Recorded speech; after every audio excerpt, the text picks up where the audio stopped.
What's going on, everybody?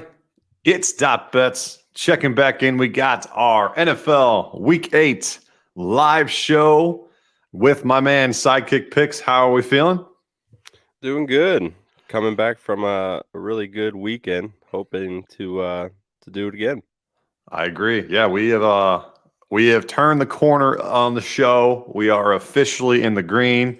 So we are ready to get the ball rolling this week. As always, we are powered by props.cash. Make sure you guys use on the dot promo code for 25% off.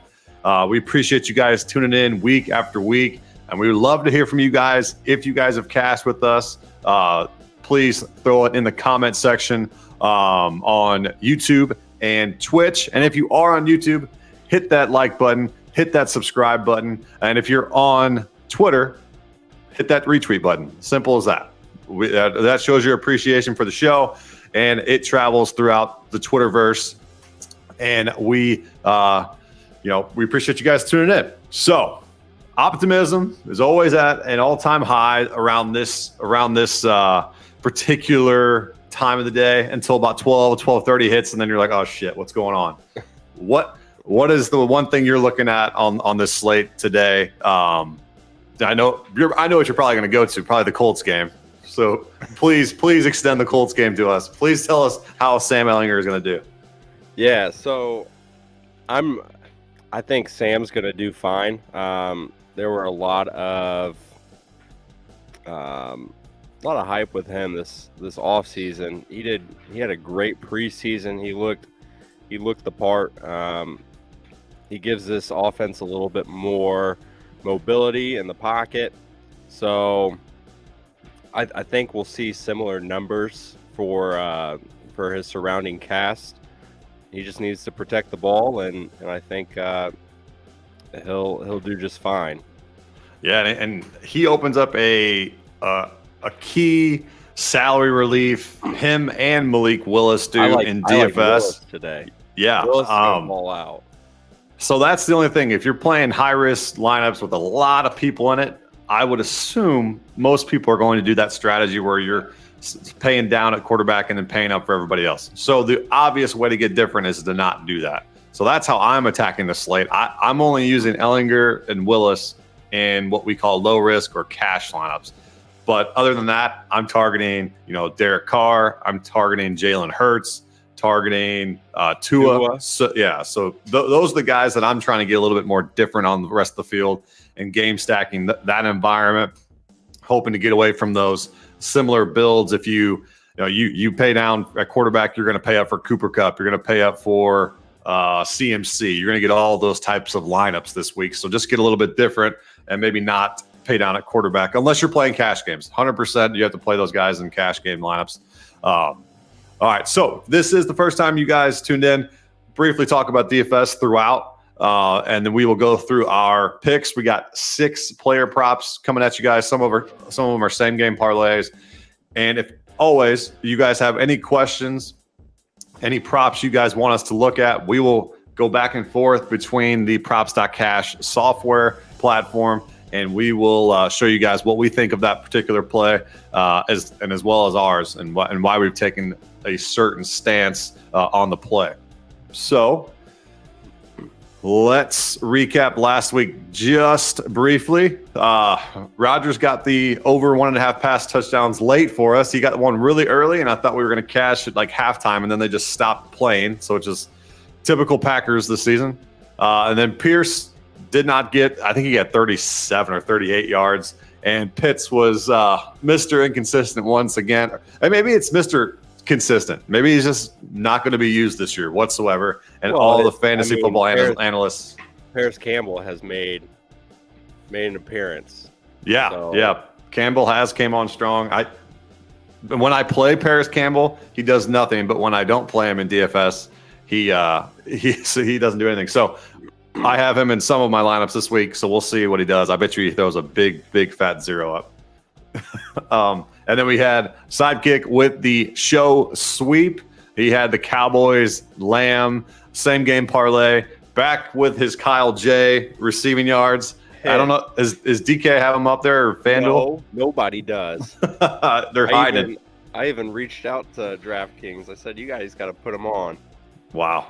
So both sides are failing to do so. It's cashed, what, in 5 straight weeks? I think at least 4. It might be 5. Jeez. And then we have Henry and the Taylor receiving yards, same game parlay. That one hit as well. 4 and 2 plus 1.7. Our total, we're at 25 and 17 for plus 1.6 units.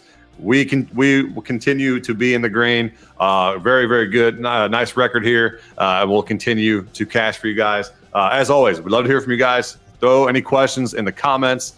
Make sure you hit that retweet button on Twitter and hit that subscribe button on YouTube if you're there. All right, Sidekick, take it away with the first play.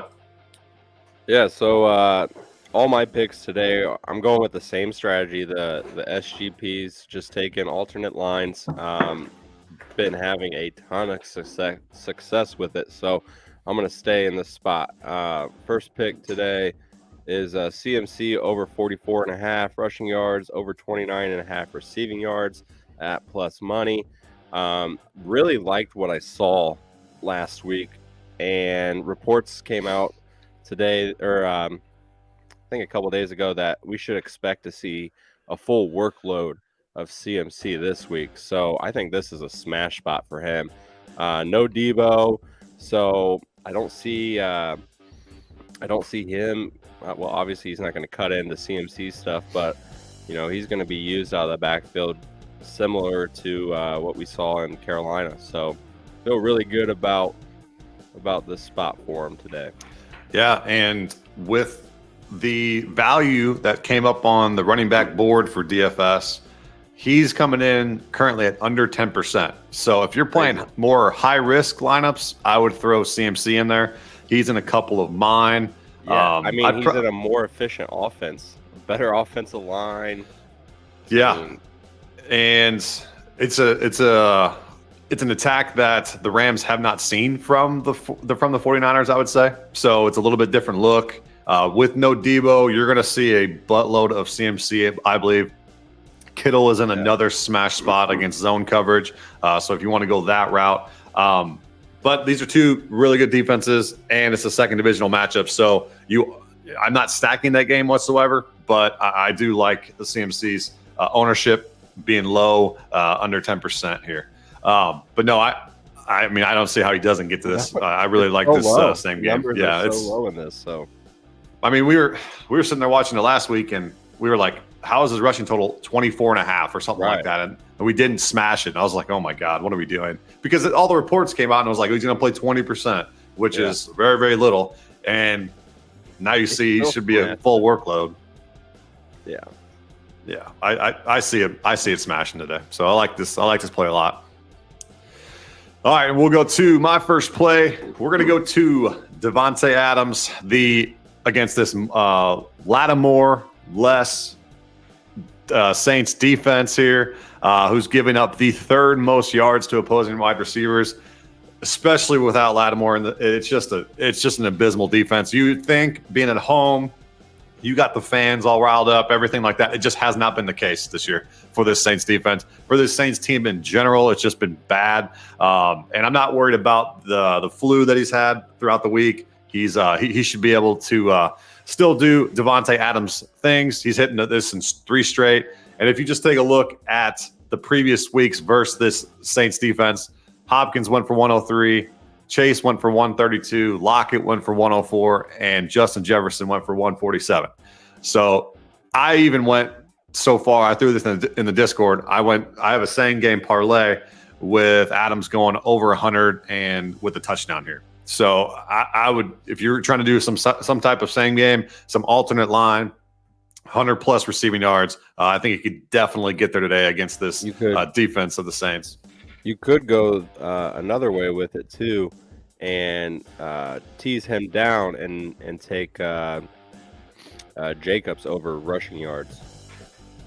Yeah, I didn't see let's see what Jacobs is probably the high, or the most value at 7,500 on DFS, but he also comes in at 20% ownership. I think a lot of people are chasing what happened last week. I don't know if he's going to have. Unreal last. Oh, week. it was disgusting. But I don't think we see a repeat. It's just that his price didn't go up to like 9,000 like most people would do, or mid 8,000s. It stayed at 7,500. So I think a lot of people are chasing what happened last year or last week. But I'm going to go to the air attack. So if you you get Adams 69.5 on alternate line. Yep. And then there's no Waller as well. So if you want to get a cheap piece for tight end, Foster Moreau, he's a nice one that you can do in DFS. Hunter Renfrow, maybe he can be of some relevance this year. You got Matt Collins as well. So, all right, next pick for you, Side. All right, so a little bit of a homer pick for my next two. But when I was looking at these lines, I couldn't believe how low they were. Like I said, I'm not worried about Ellinger being plugged in here, but the wide receiver lines in this game are so low. So taking Pierce over 19.5, Pittman over 44.5 receiving yards.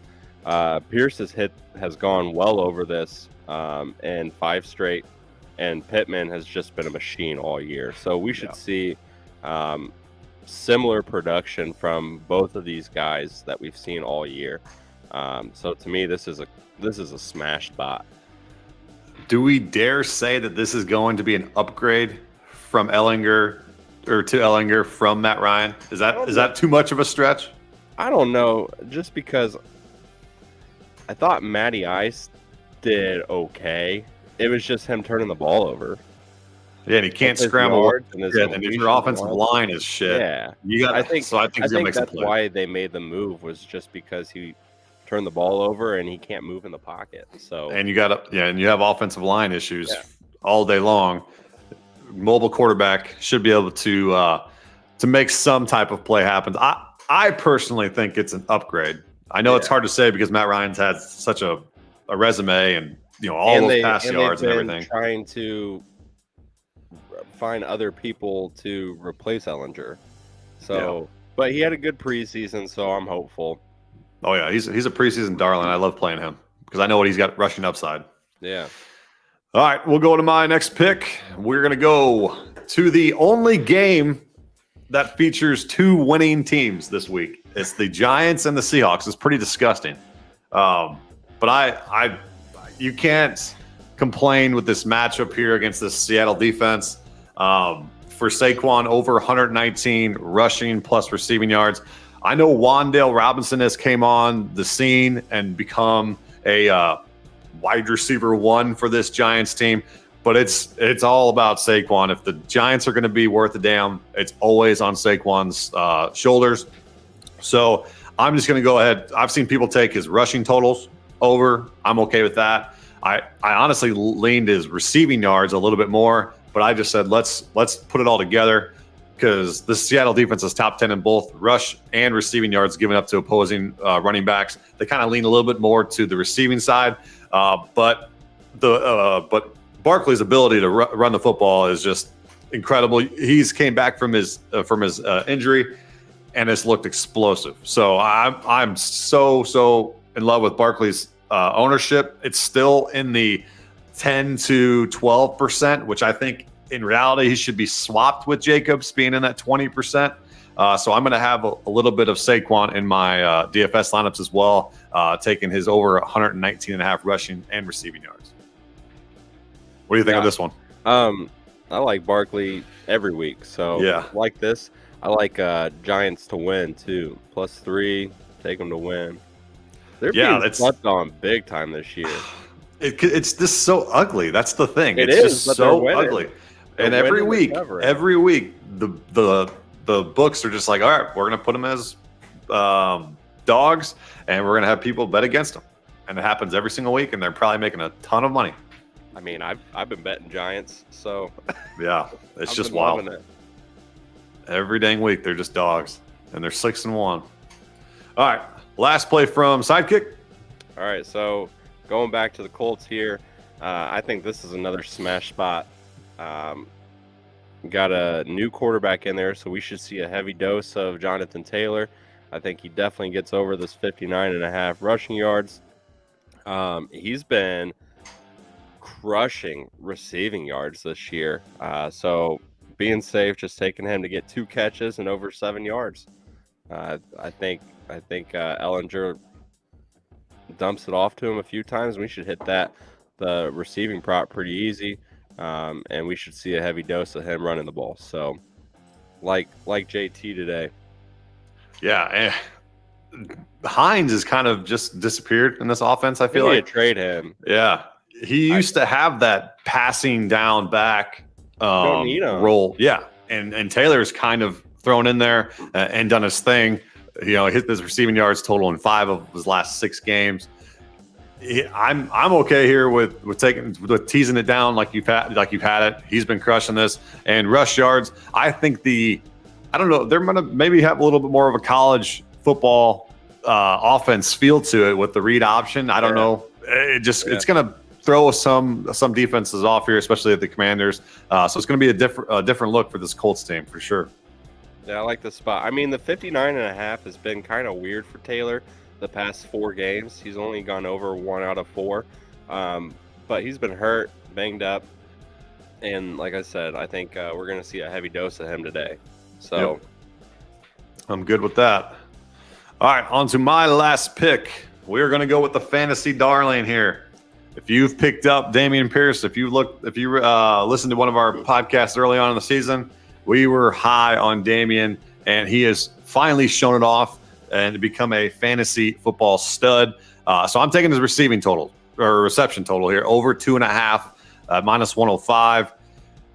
You would think Burkhead would have some type of role in this offense, being the passing down, but they have put this whole offense on Pierce's shoulders, kind of like a Saquon with the Giants. He's hit this over in his last 3 weeks. You've seen his targets go up. You've seen his catches go up in the last 3 weeks, 13 catches on 15 targets. Absolute smash spot matchup here, as the Titans have allowed the 8th most receptions to opposing running backs this season. And this is going to be a lot of Dameon Pierce. I've seen a lot of smart guys, smart cappers on the Texans this week. So if that's the case, I can definitely see Pierce being involved early on. Titans. You like the Titans? I think balls out. I mean, I love this kid. I think he's going to give a spark to that Titans offense. So, definitely considering taking the money line because the line dropped 3 points. So, really, yeah, it has definitely moved a lot with the Texans here. But let's show you guys the props.cash platform real quick on this one.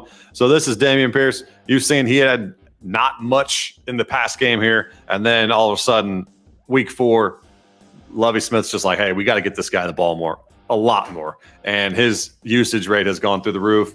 And you can see over here, they've given up. Taylor had 7 receptions last weekend against this Titans defense. Antonio Gibson, he had 3. He's not even a passing down back. They give a lot of, McKissick had 5. Just all types of, Jacobs had 5. It's a smash spot here for Dameon Pierce. Love this angle.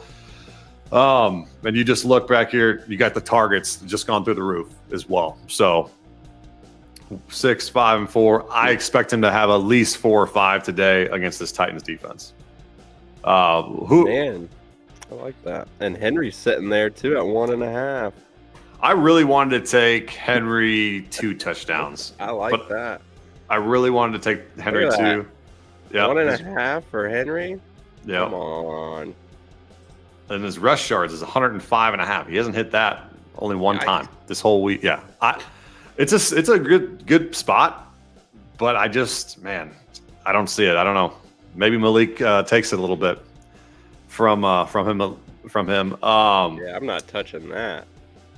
Who is your pick to click with the anytime touchdown? Dalvin Cook. Let's see. Minnesota at home versus the Cardinals. Projected 75.5 rush yards. He's hit that in 4 straight, so he should have. And let's see an SGP with Dalvin Cook. His versus Arizona, he had 131 against them last year. Let's see, touchdown. He's hit 3 of the 4, and he's at minus 130. I don't mind that at all. I got my guys. I mean, you could come back with D Hop on the other side too. Yep. Yeah, mine. I'm gonna go with CMC at plus 120. I like plus 120. Shit, that's what he's at. Yeah. Let's see, CMC. Yeah, plus 120. I know he's a new offense and everything like that. They want to show him off. They got to. Right.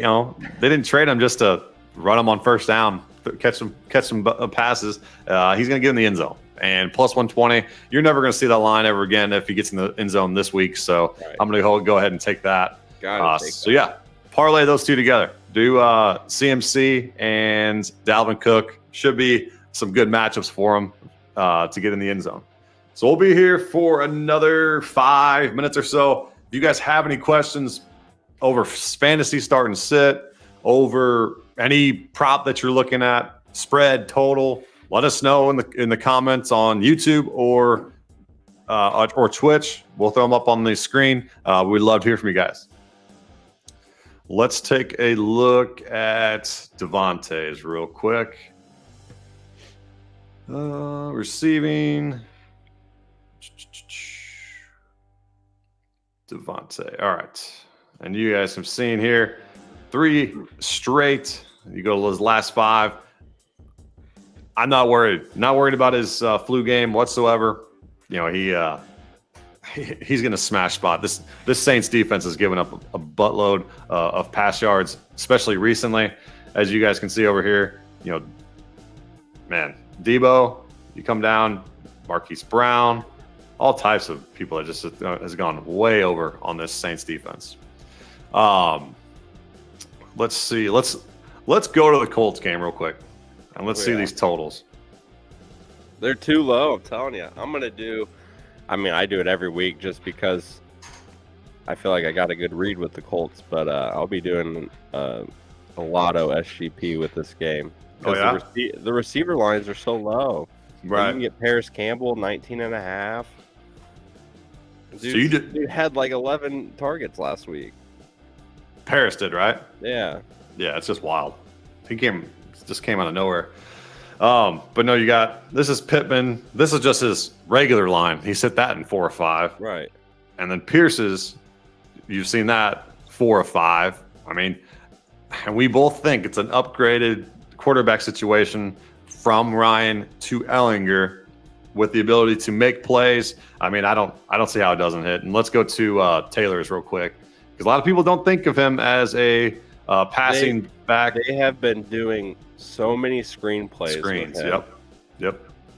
Let's see. So look at those receptions. I mean, 7 last week, 4, 3. I know he's only had 1 in between sprinkling there, but yeah, he's been banged up. So the red I don't really take into account. Last week is more what they want to do.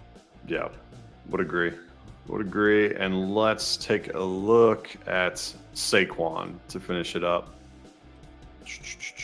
Saquon.